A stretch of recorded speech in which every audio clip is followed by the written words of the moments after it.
सार्वत्रिक निवडणूक 2026 या निवडणुकीच्या माध्यमातून भारतीय जनता पार्टीच्या पॅनलच्या प्रचारार्थ आज ही आपली सभा छोटीशी या ठिकाणी आयोजित केलेली आहे। त्यामध्ये माझे सहकारी निखिल काळकुटे, अनिल सोंदडे, पंकज पवार, मामा, गीताताई हिंदू, हनुमंत लांडगे, महेंद्र सदगे, जालिंदर सिंग, गुलाब श्री डॉक्टर सुहास कांबळे सर असतील, अमृता असतील, गिलंते असतील आणि उपस्थित सर्व माझे स्वागत निवडणूक आली की आपल्या सगळ्यांना माहिती आहे आरोप प्रत्यारोप होत असतात, फक्त मर्यादा सांभाळायची असते। एखाद्या संदर्भात बदनामी करायची झाली काय मर्यादित असलं पाहिजे याचा विचार करणारे आपण सगळे जमत आहोत आणि आपण सगळे सुशिक्षित आहोत।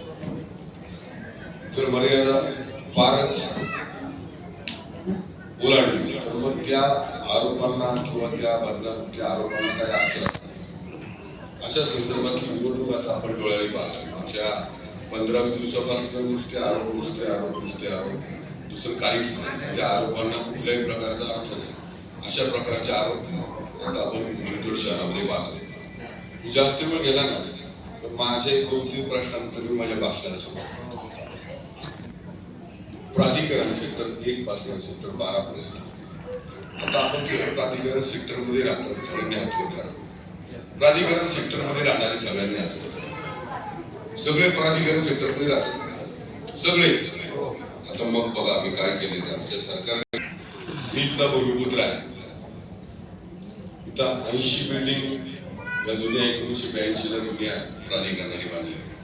त्याच्या बाजूला एक छोटा राजवाडा आहे आणि त्याच्या आजूबाजूला सगळे हे सेक्टर मध्ये जसे ही जे हॉटेल आहे, हे जे लॉन्स आहे, जे खालचे दुकान आहे, ज्या पलीकडे राहायला लोक आहेत, समोर बिल्डिंग झालेल्या आहेत, या सगळ्या ज्या सेक्टर मधल्या बिल्डिंग्स आहेत या सगळ्या बिल्डिंग्स आपण सगळेजण हे भाडे करार आहोत। प्राधिकरणाने तुमच्याशी भाडे करार केलेला लीज अग्रीमेंट केलेली आहे तुमच्या। आपण मालक नाही आहोत। 100 वर्षाचा अग्रीमेंट केला आपल्यावर आपण मालक नाही आहोत। आपल्या सगळ्यांना प्रॉपर्टी कार्ड किंवा आपल्या सगळ्यांना या वास्तूचं या जी काही तुमचं घर आहे याचं मालक केलेलं आहे भारतीय जनता पार्टी। तुमचं हॉस्पिटल सुद्धा लीजवर आहे तुमचं सुद्धा। हे सगळ्यात महत्वाचं म्हणजे आमच्या या चौघांच्या विरुद्ध जे आहे त्यांच्या घर सुद्धा त्यांच्या मालकाची आम्हीच करून दिली।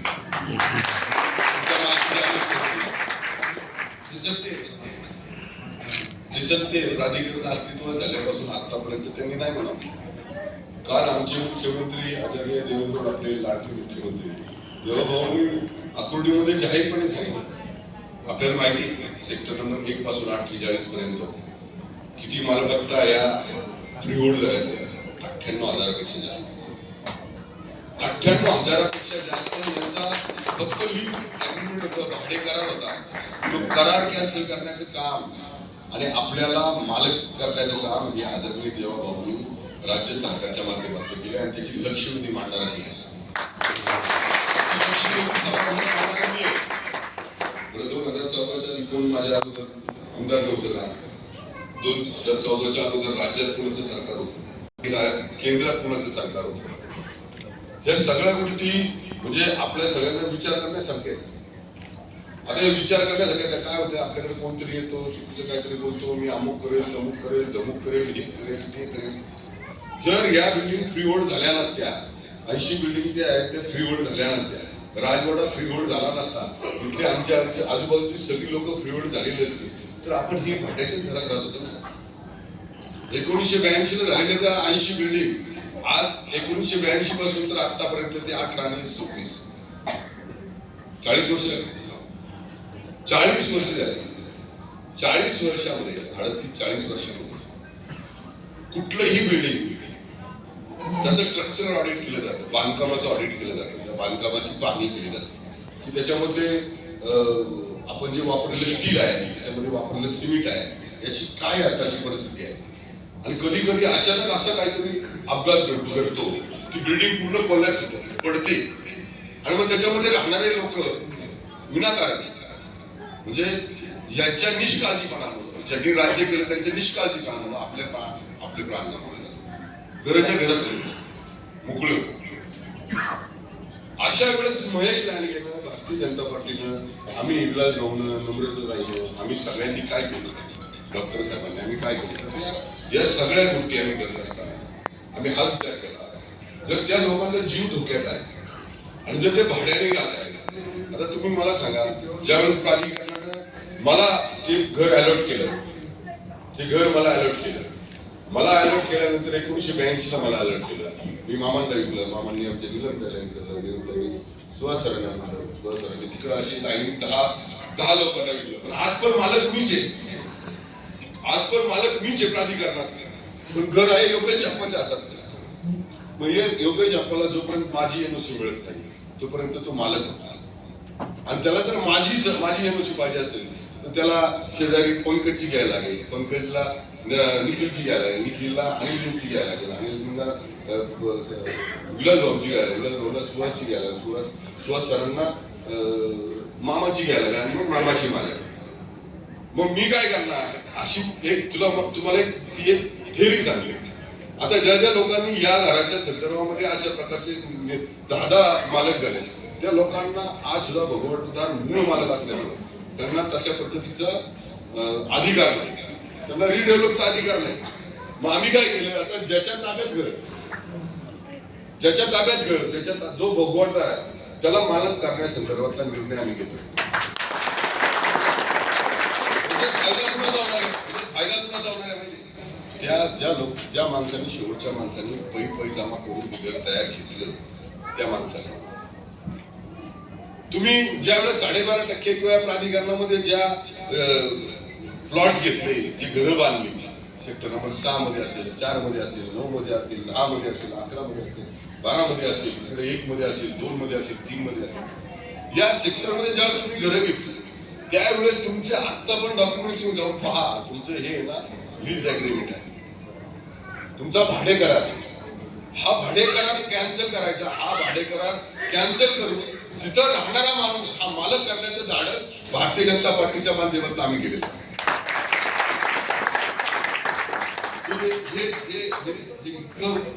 तितकंच म्हणजे मला वाटतं तुम्ही त्या रिडेव्हलपमेंटच्या संदर्भात 80 मीटिंगच्या मीटिंग पण घेतली, बरोबर ना. पण ती लोक इतकी खुल झाली, त्या लोकांना इतका आनंद झालाय की आता आम्ही आमच्या घराचे मालक आहोत. अशा संदर्भातली भूमिका आम्ही राज्य सरकारच्या माध्यमातून, मी हे बोलतोय हे माझ्याकडं म्हणजे मी स्वतः केलंय, मी लक्षवेधी विधानसभेमध्ये मांडली, त्याच्या संदर्भात पाठपुरावा केला आणि मग लोकांपर्यंत ते पोहोचले. हे चुकीचं बिलकुल नाही. आता माझ्यावर राग असलं ते कारण वेगळंच आहे सर, तुला माझ्यावर राग काय माहिती, मी फक्त म्हटलं की हा जिल्ह्याचं विभाजन करावं, पुणे जिल्ह्याचं विभाजन करावं. पुणे जिल्ह्याचं विभाजन करत असताना भोसरी, खेड, जुन्नर, आंबेगाव आणि शिरूर या भागाला शिवनेरी असे जिल्हा नाव द्या.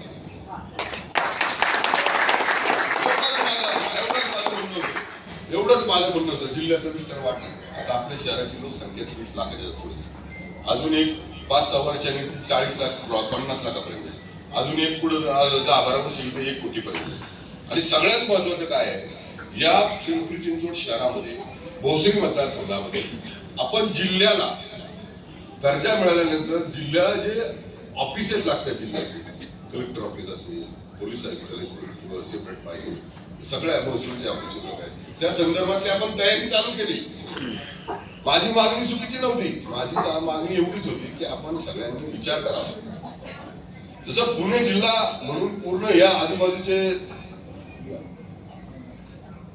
पुणे जिल्हा म्हणून जसे हे सगळे तालुके, वेगवेगळे तालुके एकत्र करून पुणे जिल्हा केला, तसं माझी मागणी एवढीच होती की पिंपरी चिंचवड शहरातला हा भाग वरती या 5-6 तालुक्यांना जोडला तर आपण नेहमी छत्रपती पुण्यश्लोक छत्रपती शिवाजी महाराजांचं नाव कायम घेतलं.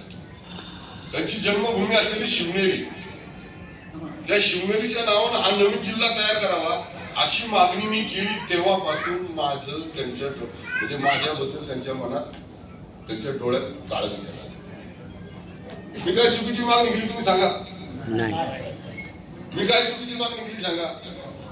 मी घर मालक व्हावा, माझ्या मतदारसंघातील लोक घर मालक व्हावा, त्यांना ते भाडेकरार कॅन्सल होणं चुकीचं आहे का? मला माझ्या ज्या राजाचा अभिमान आहे, त्या राजाच्या ज्या ठिकाणी जन्म झाला त्याच्या नावाने जिल्हा करावा, याच्याबद्दल माझं काय चुकीचं आहे का? मला अभिमान आहे ना. शिवनेरी जिल्हा झाला तर तुम्हाला पण अभिमान वाटला पाहिजे सगळ्यांना. जे माझ्या विरुद्ध होते त्यांना सुद्धा माझी भूमिका एवढीच आहे की आता लोक आंबेगावच्या जुन्नरच्या माळशेत घाटात तिकडनं येणारा माणूस त्याला पुणे जिल्ह्याच्या मेन ऑफिसला कलेक्टर ऑफिसला जायचं झालं तर त्याला 100, 200, 300 किलोमीटर दिवस जातो त्याला. तेच जर जिल्हा विभाजन झालं आणि जिल्ह्याचं जर प्रमुख कार्यालय भोसरीत झालं तर इकडल्या 4-5 तालुक्यांना ते फायदेशीर राहील. हीच माझी मागणी होती आणि माझा आग्रह नव्हता. मी म्हणतो विचार करा, आपण सगळे जर वरिष्ठ नेते आहात, आपण जिल्ह्याचं विभाजन केलं तर आमच्या इकडल्या लोकांना त्याचा फायदा होईल, त्याचं नुकसान होणार. आणि कधी पण बघा कुठल्या पण अधिकाऱ्याजवळचे जर आपण अधिकार विभागले गेले तर तो त्याच्या सुनियोजितपणा येतो, लोकांना त्याच्यापासून त्रास मिळतो. आणि त्यामुळे मी ती मागणी केली. तेव्हापासून मी त्याच्या डोळ्यात बरं मला त्याच्याशी काय म्हणजे हे नाही, पण माझा हे चालू राहणार. मी शिवनेरी जिल्हा केल्याशिवाय थांबणार नाही. मी सारखा भांडत